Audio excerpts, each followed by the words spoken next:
Mr. President, thank you for having us. Thank you, Joe. We're sitting in a pretty storied place. It's really something to be right outside the Oval Office. Last time we met was in Davos. Yes, that's right. We talked about a lot of different things. One of the things that I asked you towards the end of the interview was, as a businessman and a problem solver, someone known for that, what are we going to do about education? I don't know if you remember that, because we talked about a lot of other things, the economy, and you sort of gave me a foreshadowing of what I think you're talking about today. It was vocational schools, but I think it's been honed now, and it's much more.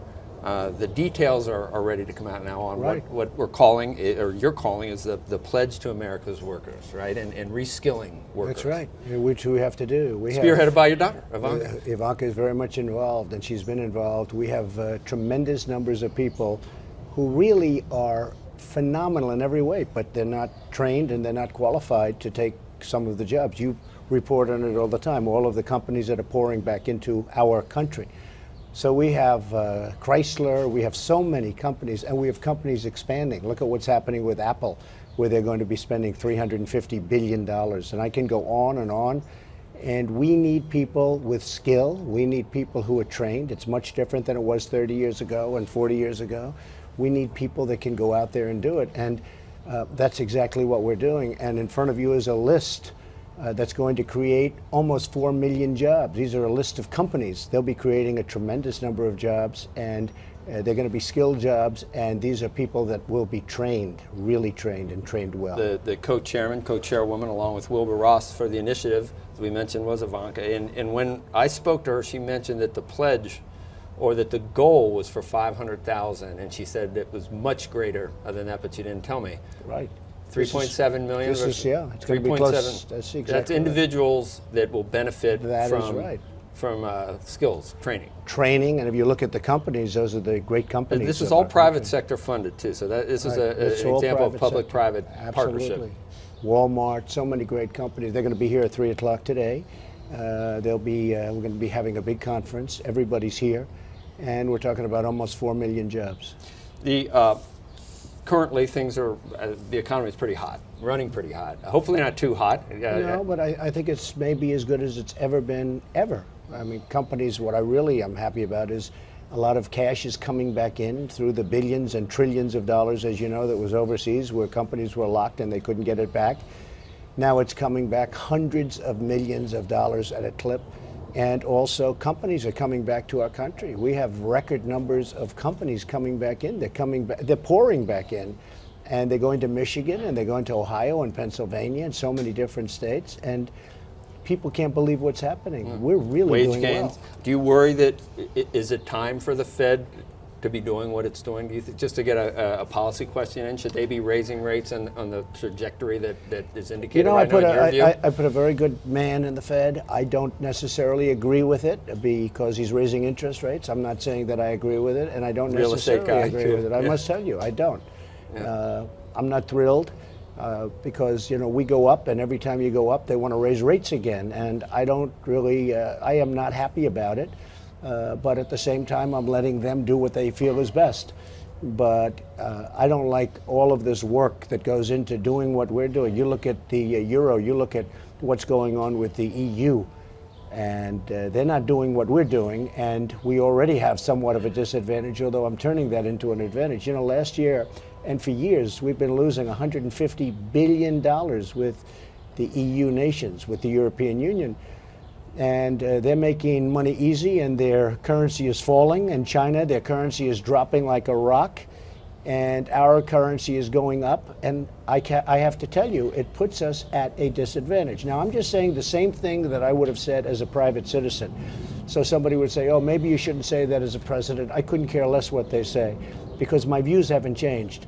I don't like all of this work that we're putting into the economy, and then I see rates going up. I see China, where look at what's happening with their currency. It's dropping like a rock. And partly because of some of the trade. Well, it's also I think I'm helping. Okay, you want to know the truth, because I'm doing something. We're going to level out the playing field. Can we talk about that in the context of the stock market after the election?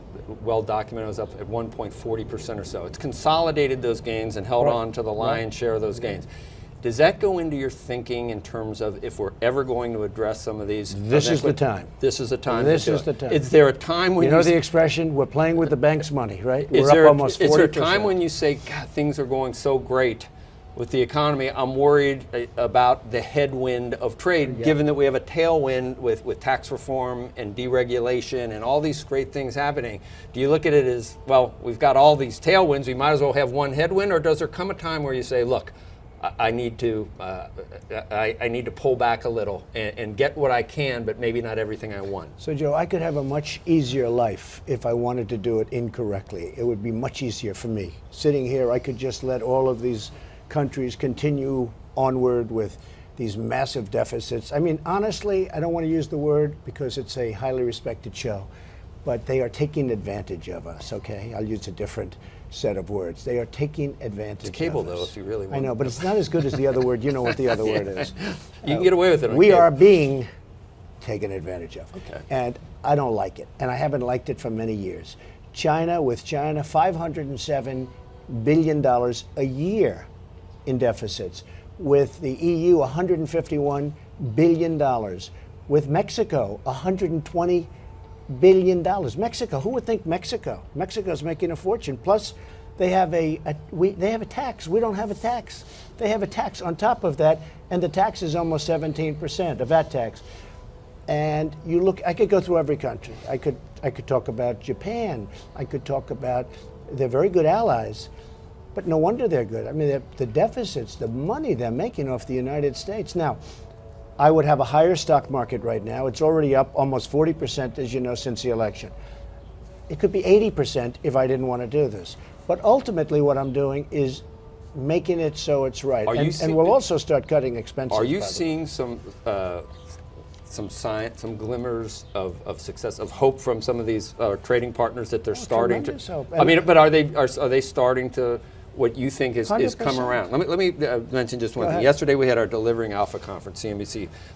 Steve Bannon spoke, and he was talking about China. Said some very positive things, by the way, about your presidency. But he should. Said for the first time in decades, we're winning against China. They're so scared they don't know what to do. And Kudlow at this point was on as well, who said the guy that may be holding things up is President Xi. Yeah. At this point. I don't want them to be scared. I want them to do well. I really like President Xi a lot. But it was very unfair. So I raised 50. We're down 500.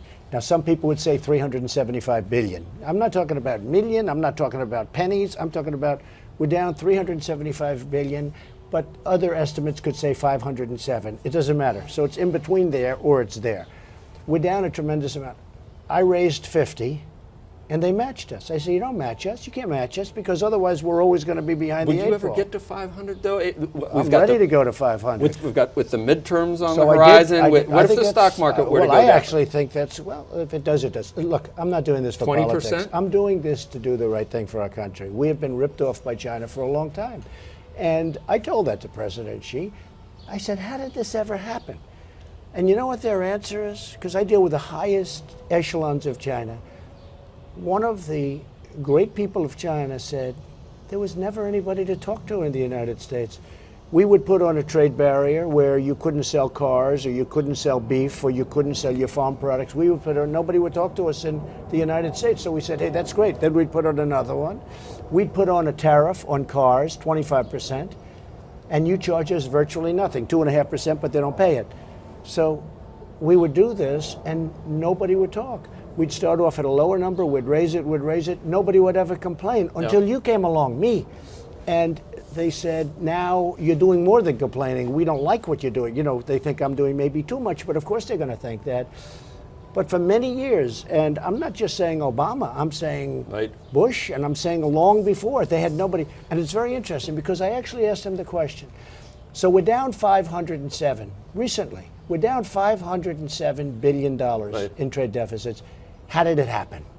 And they told me nobody ever complained. Nobody ever talked to us. This morning you tweeted, interesting tweet, second meeting potentially with Vladimir Putin. Yeah. Is that in the works? Is it planned? Has it been talked about? Yeah, I would say it's in the works. Look, we had a tremendous discussion on many things, terrorism, Syria, the Middle East overall, Iran.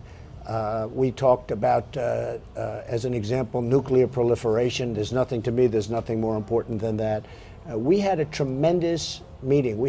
I think it was a very good press conference. I mean, except for the fake news, I really think I did very well at the press conference. But a second meeting you've broached the subject. We got along very well. Look, the fact is we got along very well.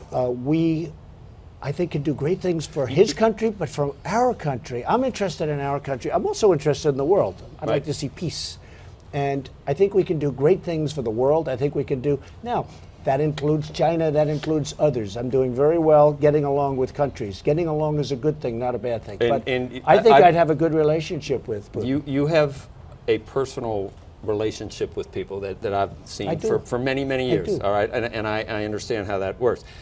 Looking at what you're even you, which is almost impossible. Right? And as far as thank you, as far as the end game with Russia, there are lots of things that you think we can do in terms of making the world safer with Russia. Yeah. So the personal relationship. By the way, that's good for everybody. But the relationship you had with Putin, the tone, which was relatively conciliatory for what some people say is an enemy or an adversary, can that tone totally be explained by you wanting to do the best things for the country, or is there is there something underlying that? I have nothing to do with Russia.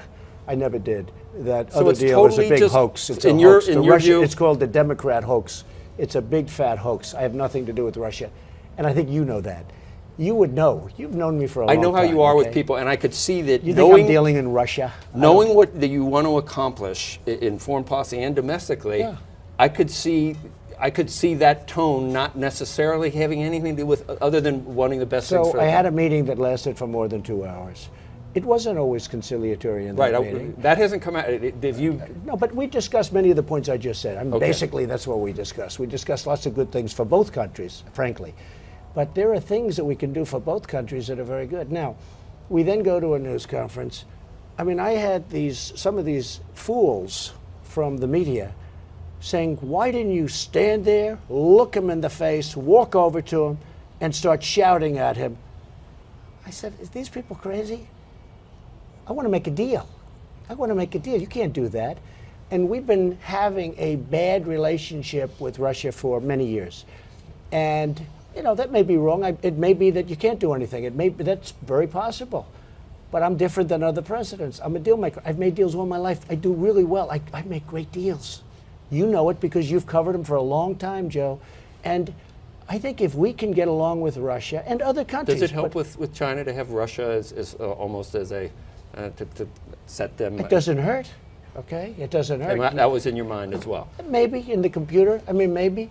It probably doesn't hurt, you know, but I'm not even looking at it that way. I'm just saying if we could do certain things on terrorism.